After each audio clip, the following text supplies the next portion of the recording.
In epic 6-2 decision, U.S. Supreme Court declares Obama violated the Constitution. The Supreme Court made a ruling earlier in June that Leif Solomon, an Obama appointee, illegally served as acting general counsel for the National Labor Relations Board for an entirety of 3 whole years. Back in 2011, Senate would not take up Solomon's nomination. But Obama used his standing to pretend he was above the law and left Solomon as acting general counsel.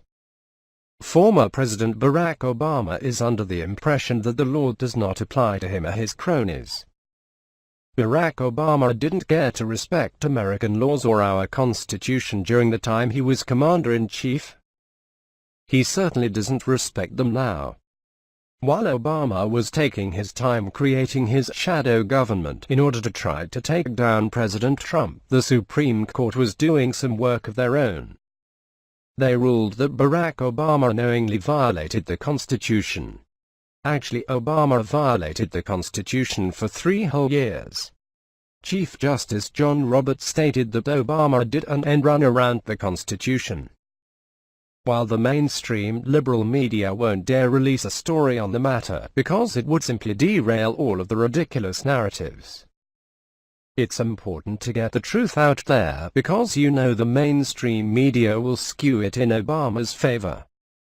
Violations on the part of Leif Solomon were clear as well. Solomon completely violated the agency's ethics rules. He intervened in a case on behalf of a company that he had stock in. The Federal Vacancies Reform Act of 1998 clearly states that he was supposed to have stepped down from his position. For this reason, the Senate would not take up his nomination to serve as permanent general counsel. Liberty One TV reported.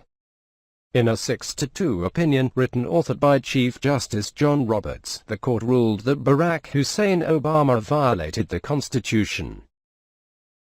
Surprise, surprise, surprise. Unlike every other president in modern history, Barack Hussein Obama is not stepping aside for the good of the country to let the new president govern. Out of office for under a year, Barack Hussein Obama already has a community organization with 250 officers around the country and 30,000 employees in place. The sole purpose is to interfere and fight the Trump administration every step of the way. It is despicable. It is un-American. The name of his new leftist non-profit group is called OFA. Get used to that, folks. It will soon be as famous as George Soros and Black Lives Matter. OFA stands for Organizing for Action. How appropriate. The community organizer is going back to organizing, albeit on a much larger scale, not to mention more violent and destructive.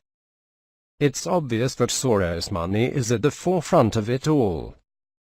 It's also obvious, but the left continues to deny. Barack and Michelle Obama deliberately moved into an 8,000-square-foot mansion just 2 miles from President Donald Trump's current home, the White House.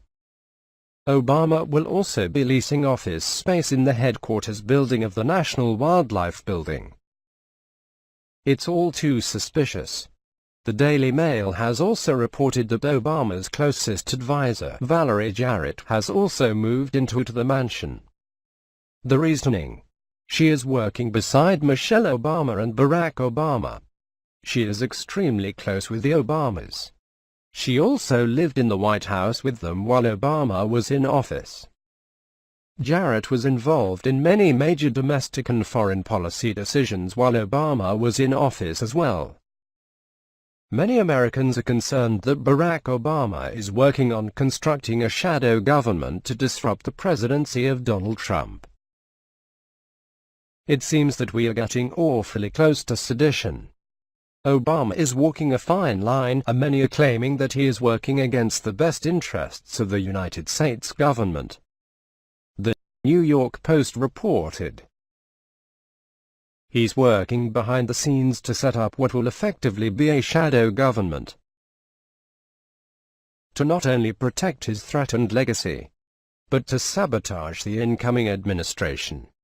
and its popular America First agenda.